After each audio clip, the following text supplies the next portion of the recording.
Alright, today is day 6 of the IAE ship show and free fly.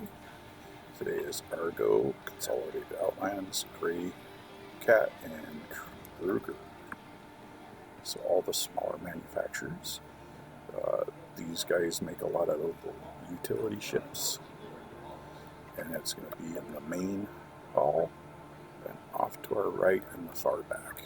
So right off we have the Argo Cargo, which was the ship show winner here a few years back. It's a multi-purpose short-range ship. You can get it set up for hauling cargo, set up for hauling cargo containers, or this one will haul personnel. It's what you'd fly around the outside of a ship that's really big, so you can do work on it or do light, just run back and forth stuff. It has no long-range capabilities, so it's limited in that, but it's a good little putter-about vehicle. Okay, this is Argo Atlas, their new cargo moving frame. So you get in it, you can close it up, walk around and move cargo with it. This is the CSE, which is their little cargo hauling vehicle. As you can see, you can either have it with just the open back, or you can put cargo in the back using probably that. But it's just a little cargo hauler. Looks like a kind of a square-bodied Jeep looking thing. And so when you're on the ground, that's how you run your cargo back and forth to different areas. Alright, let's look at their bigger ships. Let's start way over here on the far side, which is the Argo Mole, which is their 3-person mining vehicle. So you've got a guy running that mining head, this mining head here in the center, a third out here on the other side running that mining head. Now you need 3 people running it and 1 person piloting it for it to run effectively. So it's a 3-person mining vehicle. It has more of the little modular containers for putting your material in, so it can be dropped off and taken out by somebody else with a hauler. You don't necessarily have to run back and forth with it. You just keep mining, but you can run it back and forth if you want. This is the Argo SRV, which is the big tow truck. I think it has a 3-man crew, but it's set up to run this great big tractor beam back here.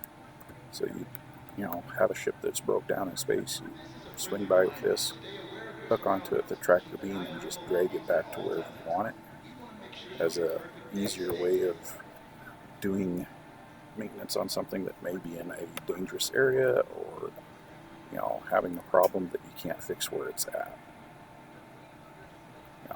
Big tow truck, that's what you need to think when you see it. Okay, this is the Argo Raft. So this is their idea for a cargo hauler. So it has these funny stilted legs, and it's because you're supposed to be able to land it, and it will pick up the cargo containers in this external cargo racking and clamp them into place. So you just probably use a vehicle or something to drive or place your cargo containers in here. Little grapplers would come down, pick up your cargo containers, lock them into the frame, and that was where you had your cargo space. It has an operator station in there, so you can see through the little window, see where your cargo is. It's great for cargo, but it doesn't have a whole lot of guns or anything, so you wouldn't want to be where you had to fight with it. But it flies well. It should do the cargo, mid-size cargo, fairly well. Good ship. I love the high-vis orange that they do, because these aren't going to be ships that you're going to do in high danger areas. They're going to be, industrial work kind of situation. And through here on the cargo area, guess what are those? The cargo guys. Okay. It's going to be the Mustangs. Okay. The Mustangs are the other beginner ship, or one of the other beginner ships now. In the old original game, they were the one of two starter ships you could start with unless you upgraded. So this is the more fighter racy one, rather than the other one with more cargo and hauling setup. A lot of people say of the two, this is the better. I don't know if you do racing or a lot of ship-to-ship fighting, maybe. But as it sits, it's more of a personal choice. I think one of them actually has a bed in it now. Mustang Beta has its unprecedented range, made for long duration flights, and the factory standard trans-bird jump engine enables it to travel to the galaxy's farthest systems, while the ship's unique comforty living quarters will make the journey feel like you never left home. So this has a log-out bed, so basically you can sleep in it. It's not currently a fully realized function in the game yet, but it's eventually going to get there. So you'll be able to just camp out in your bed, log out, and then log back into the game and, back into your ship wherever you went to sleep at. Okay, this is the hover quad. I've played with it a little bit. I was hoping it would be a more stable platform, because it does have an interesting look to it. I think it should have a little more cargo space on it than like the Dragonfly does, but it is what it is. It's kind of a cool concept. It'll probably change, but as it is now, it's still needing a little more work as far as I'm concerned. Okay, the Nomad. So this is their light freight ship. It's interesting because it has this center gun and turret up there. So it's 3 guns. It zaps pretty good, but it's not like fighter agile. But then again, that's to be expected from a cargo hauler.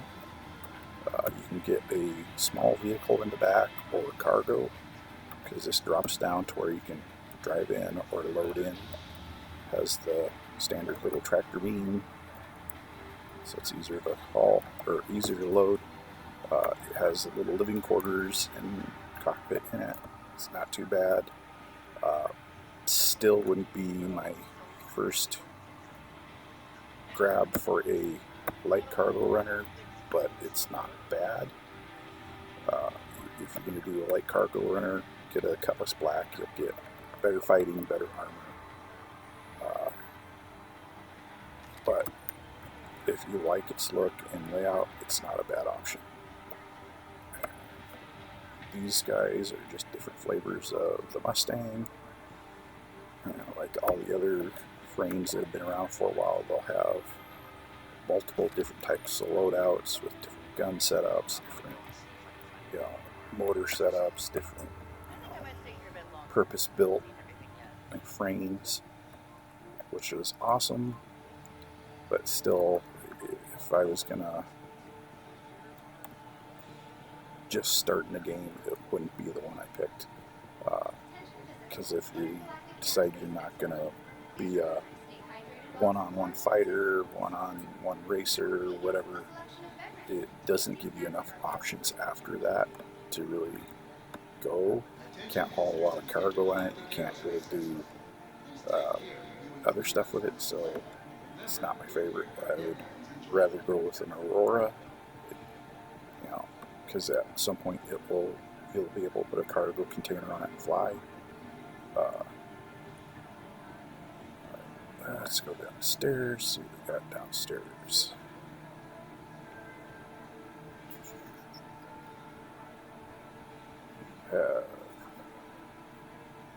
Way down here somewhere. We got, oh, the rocks. Gray cat. Okay, Rock DS. Okay, this guy comes with 6 wheels, or 6 axles, or 3 axles, 6 tires. But this one is, you have somebody drive it, somebody running your mine setup. It can haul a little bit more cargo, but you have to have 2 players to, 2 people to run it effectively. This is the standard one, the standard rock, which just takes 1 person. Can't haul as much as that one, but you can still mine the same amount of things, or the same size things, all by 1 person. You still have to run back and drop off your cargo or whatever you're doing, and that is a great little 1-person vehicle. And it really doesn't cost all that much. Okay, the STV is their little Jeep style type vehicle, so it's a little more off-roady than their regular little gray cat. The PTV, I seriously think they need to start setting these little gray cat cars up for the events so you can jump in and drive around these huge event centers.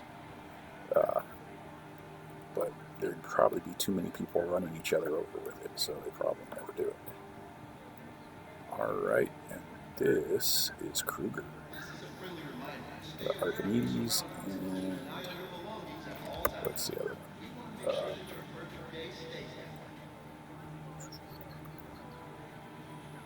The Merlin. So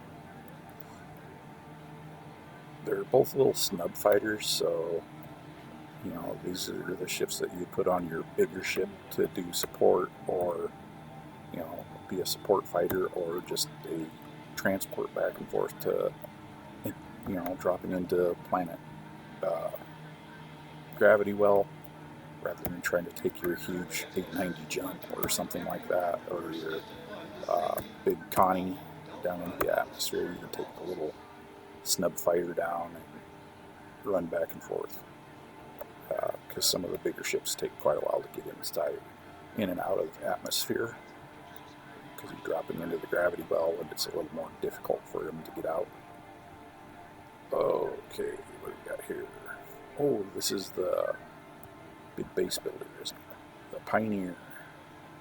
So, Consolidated Outlands, it's a heavy construction base.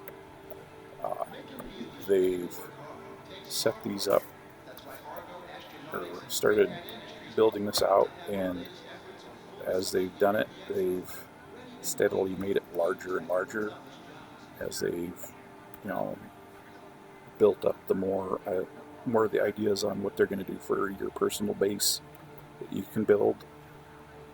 So this will be able to fly in, set down, start building big modular outpost bases for you and everything. There's going to be a limited run of the number of them that they're going to have. So, but their size keeps getting bigger, so you're definitely going to have an organization set up to run it, because you're not going to be able to, you know, 1 person run this thing. It's going to be huge, and it'll be able to build your little outposts and everything for you. Alright, that is everything for today, and I will talk to you later. Thanks for listening to me.